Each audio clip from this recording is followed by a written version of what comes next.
रावण रामायण का एक ऐसा चरित्र है जिसके बारे में सभी बहुत अच्छे से जानते हैं, लेकिन रावण से जुड़ी कुछ ऐसी बातें भी हैं जो बहुत कम लोग जानते हैं। क्या आप जानते हैं कि जब रावण की मृत्यु हुई उस समय उसकी आयु क्या थी?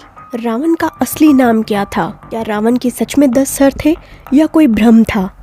ऐसे कई प्रश्नों का उत्तर आपको आज इस वीडियो में मिलेगा, इसलिए वीडियो को अंत तक जरूर देखें। तो चलिए करते हैं आज का वीडियो शुरू। रावण की सटीक आयु के बारे में किसी ग्रंथ में कुछ भी नहीं लिखा गया है, लेकिन रावण के शासनकाल व तपस्या की अवधि से अंदाजा लगाया जा सकता है कि रावण की कम से कम आयु कितनी होगी। रामायण में लिखा है कि रावण ने 10,000 वर्षों तक तपस्या की थी। इसके बाद रावण और कुबेर का युद्ध भी बहुत समय तक चला, जिसके बाद रावण लंका का राजा बना। रावण ने 72 चौकड़ी तक लंका पर शासन किया। एक चौकड़ी में 400 वर्ष होते हैं, मतलब 28,800 वर्षों तक लंका पर शासन किया। इससे अंदाजा लगाया जा सकता है कि रावण की जब मृत्यु हुई तो वह कम से कम 40,000 वर्षों का तो था ही। रावण ज्योतिष विद्या व तंत्र मंत्र का बहुत बड़ा विद्वान था। इस विद्या के बल पर रावण ने सभी ग्रहों को एक स्थिति में रहने के लिए मजबूर कर दिया था, ताकि उसका होने वाला पुत्र अमर हो। लेकिन शनि ग्रह ने रावण के विरुद्ध जाकर मेघनाथ के जन्म के समय अपनी स्थिति बदल दी, जिससे मेघनाथ अल्पायु हो गया।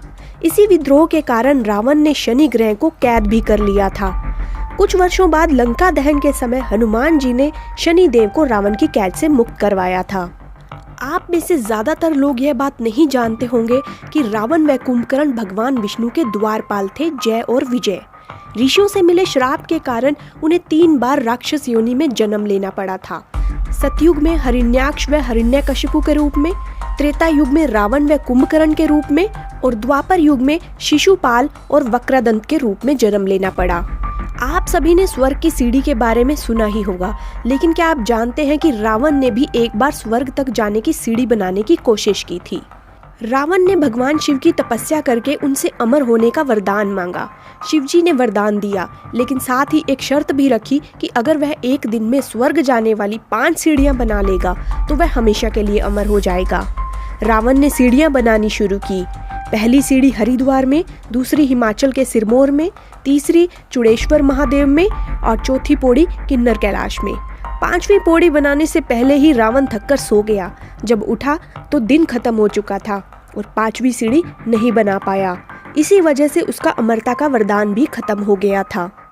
श्रीलंका के एक रिसर्च सेंटर ने दावा किया है कि उन्होंने श्रीलंका में 50 से भी ज्यादा ऐसी जगहों की खोज की है जिसका संबंध सीधा रामायण से है।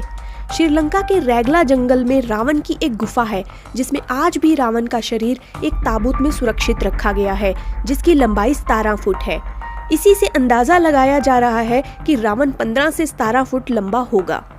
क्या आप जानते हैं कि रावण के परदादा कौन थे? रावण के परदादा कोई और नहीं बल्कि स्वयं ब्रह्मा जी थे। ब्रह्मा जी के 10 मानस पुत्रों में से एक थे पुलस्त्य ऋषि और उनके पुत्र थे ऋषि विश्रवा। ऋषि विश्रवा का पुत्र था रावण।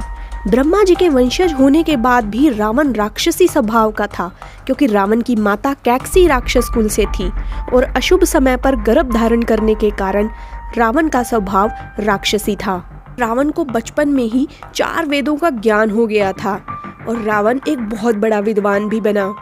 शिव तांडव स्तोत्र रावण की ही रचना है। अरुण संहिता, जिसे आज हम लाल किताब के नाम से जानते हैं, यह भी रावण की ही रचना है। रावण इंद्रजाल, सम्मोहन, तंत्र मंत्र और अलग अलग तरह के न जाने कितने ही जादू जानता था, इसलिए उसे मायावी भी कहा जाता है। इतना ही नहीं, रावण को इस धरती का पहला वैज्ञानिक भी कहा जाता है। रावण ने लंका पर 72 चौकड़ी शासन किया था, लेकिन सोने की लंका और पुष्पक विमान रावण के खुद के नहीं थे। इसे रावण ने अपने सौतेले भाई कुबेर से छीना था। कहते हैं रावण के 10 सर थे, लेकिन विद्वानों का मानना है कि रावण के 10 सर नहीं थे। रावण अपनी मायावी शक्ति से 10 सर होने का केवल भ्रम पैदा करता था। जैन शास्त्रों की माने तो रावण के गले में बड़ी बड़ी 9 मणियां थी, जिनमें उसका सर दिखाई देता था और 10 सर होने का भ्रम पैदा होता था।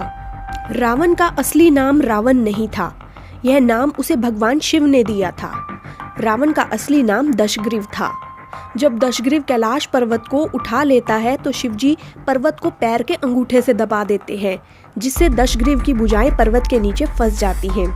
रावण की चीखों से तीनों लोकों में हाहाकार मच जाता है। 1000 वर्षों तक दशग्रीव शिवजी की स्तुति करके क्षमा याचना करता है। उसी स्तुति को आज हम शिव तांडव स्तोत्र कहते हैं। दशग्रीव की क्षमा याचना से प्रसन्न होकर महादेव उसे मुक्त कर देते हैं और उसे रावण नाम देते हैं। रावण का जन्म जहां हुआ वह जगह आज के उत्तर प्रदेश के ग्रेटर नोएडा से 10 किलोमीटर दूर बिसरक गांव में है। आज भी यहां पर रामलीला का आयोजन नहीं किया जाता और ना ही दशहरा मनाया जाता है। तो ये थी कुछ ऐसी अनसुनी बातें जिनकी जानकारी बहुत कम लोगों के पास है। उम्मीद है आपको वीडियो में दी गई यह जानकारी पसंद आई होगी। अगर वीडियो अच्छा लगा हो तो वीडियो को लाइक ज़रूर करें और अगर आप चैनल पर नए हैं तो चैनल को सब्सक्राइब करना बिल्कुल न भूलें।